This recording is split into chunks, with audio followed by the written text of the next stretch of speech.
Okay, imagine this scenario for a second. You've got a son living up in Port Jervis, New York, and he manages to keep collecting his mother's workers' comp checks. The catch: his mother had already passed away.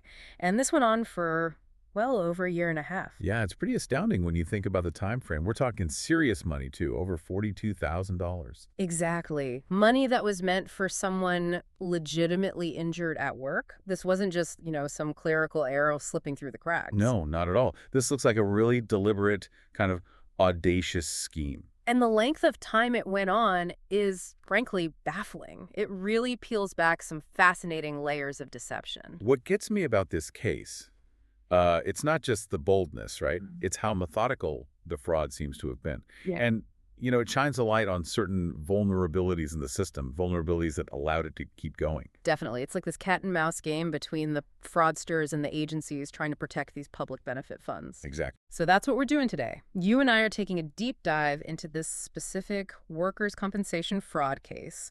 Our mission, basically, is to break down how this scheme actually worked. What were the specific details, the loopholes that let it continue for so long? And of course, what happened to the person responsible? What were the consequences? Yeah, and I think listeners are going to have some real aha moments here. It gives you insight into how different agencies actually have to team up to fight this stuff. For sure. It shows why vigilance isn't just some buzzword they throw around. It's absolutely critical. So again, the headline figures: over $42,000 systematically stolen, all happening in Port Jervis, New York. It's a powerful reminder, really. Even systems designed with the best intentions, well, they need constant oversight.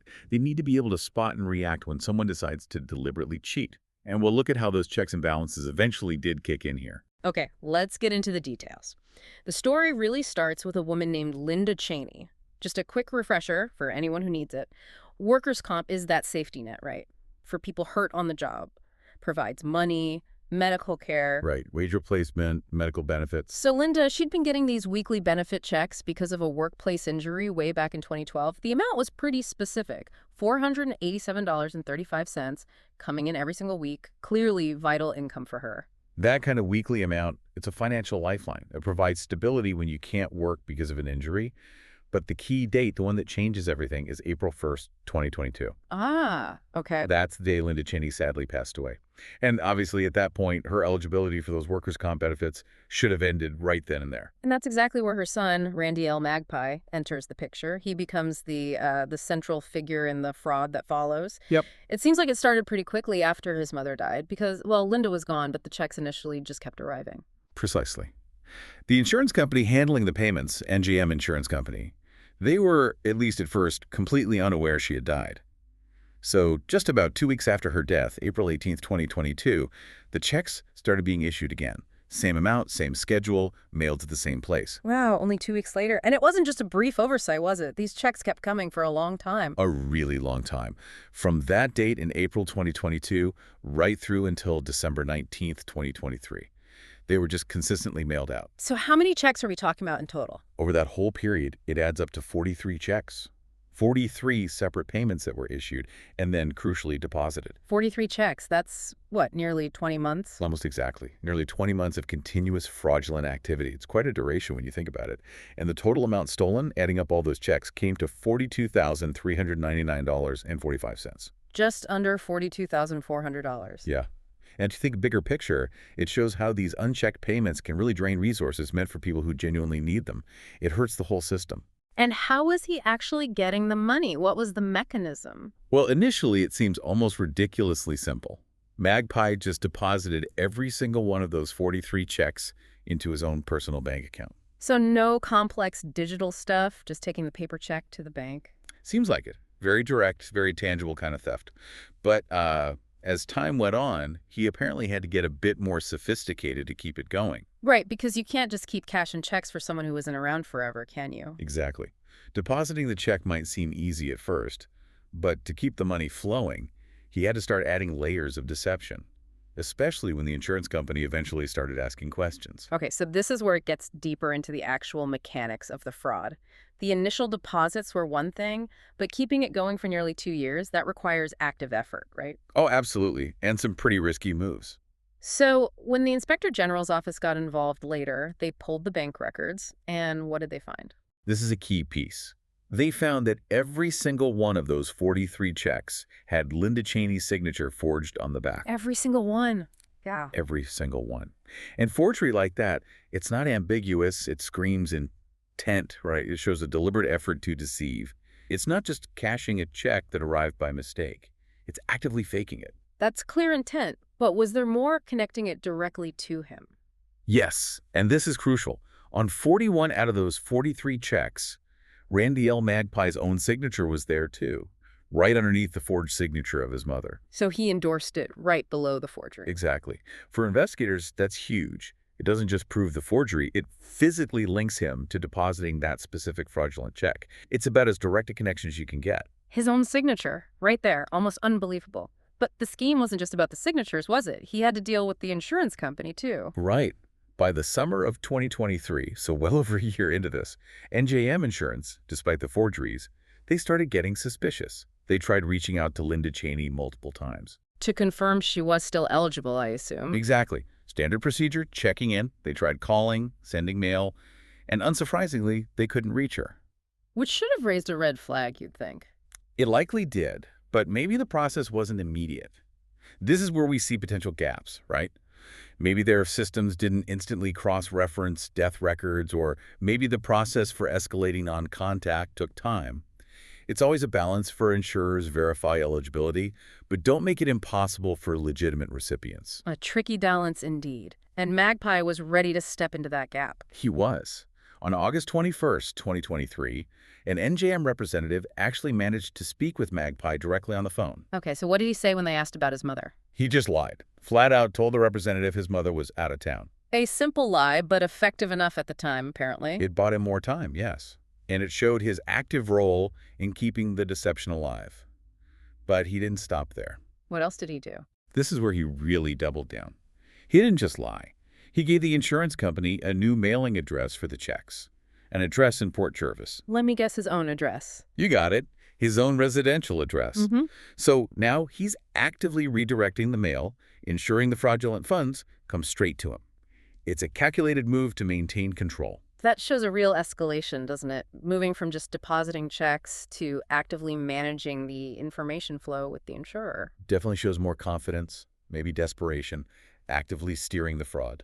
So he wasn't just passively benefiting anymore. He was deep in managing the whole thing.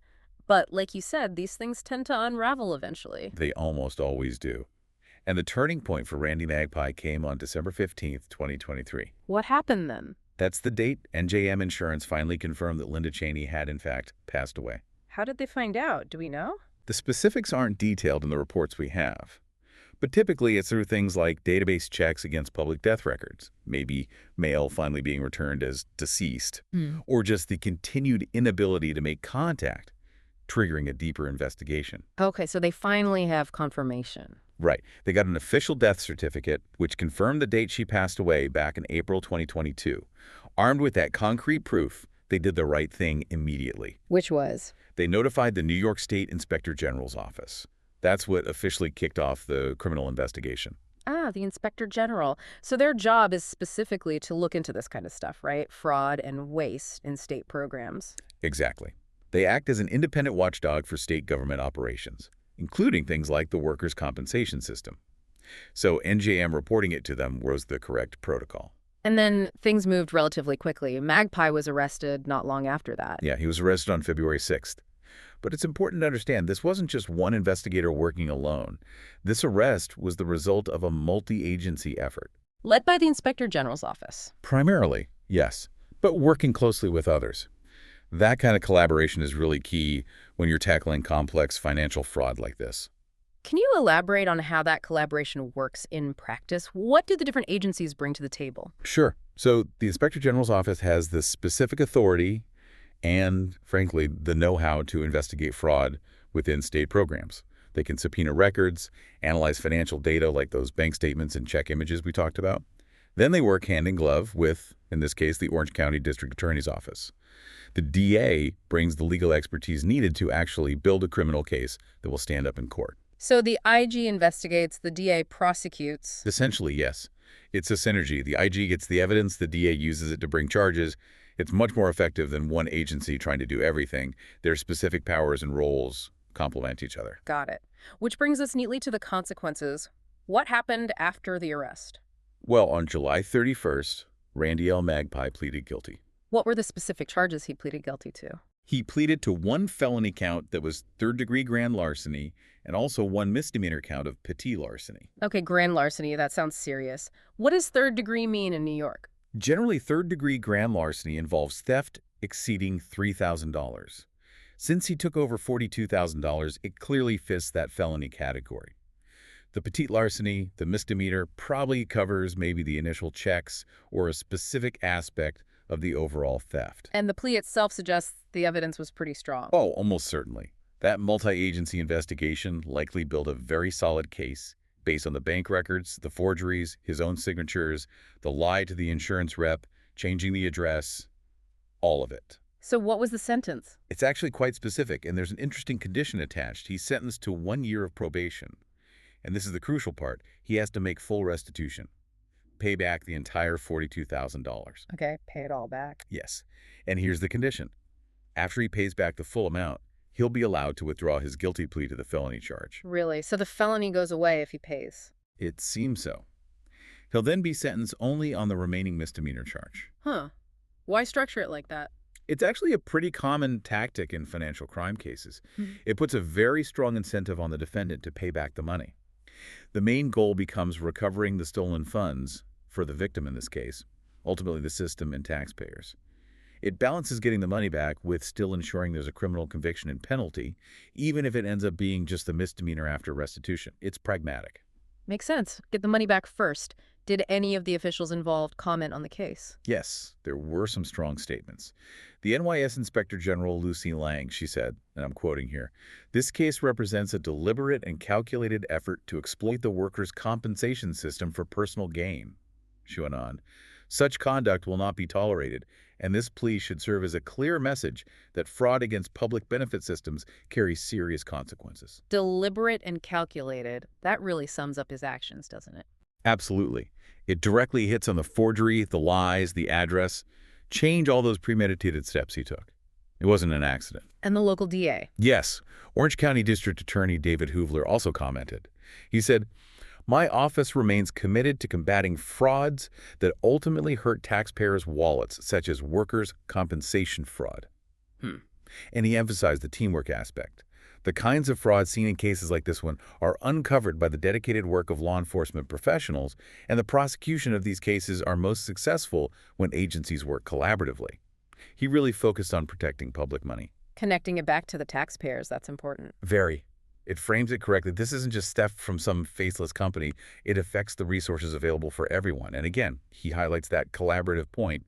These cases need teamwork. Okay, so let's sort of wrap this up. What are the big takeaways for you, for the listener, from this deep dive into Randi Magpie's fraud? Well, a few things really stand out. First, just how deliberate and meticulous this fraud was. Yeah. It wasn't impulsive. It involved active steps like forgery and lying over a long period. Right. The forging signatures, the false claims, changing the address. It was managed deception. Exactly. Yeah. Second, the sheer duration, going on for nearly 2 years after the person died. That really exposes how deeply embedded these things can sometimes become before they're caught. And third, The power of that collaborative investigation, seeing how the Inspector General and the DA work together, using their specific strengths to piece it all together and ultimately get the guilty plea and the restitution order. it definitely underscores why we need that vigilance in public benefit systems, doesn't it? Understanding the weak points Magpie exploited, like maybe a delay in death verification or how address changes are handled, is crucial. Absolutely. Seeing how those vulnerabilities were exploited, but then also seeing how the agencies effectively teamed up to shut it down and hold him accountable, that's the key lesson. It protects the system for the future. And it shows that even if a scheme seems to be working for a while, determined investigation usually gets there in the end. You know, this whole case, this deep dive into Randi Magpie's scheme, it really does make you think about that balance, right? On one hand, you want public benefits to be accessible, easy for people who genuinely need them to get them, trust is involved. But on the other hand, you need strong oversight to prevent abuse, like we saw here. Magpie exploited those gaps at a time lag on death notification, manipulating the address. It's a constant tension. It is, and it leaves you wondering what else can be done. Beyond just reacting with investigations after the fact, what systemic safeguards could make these systems both compassionate and tougher for someone like Magpie to cheat in the first place? That's the million-dollar question, isn't it? Mm. How do you build resilience without creating barriers? Exactly. Something for all of you to think about long after we finish talking.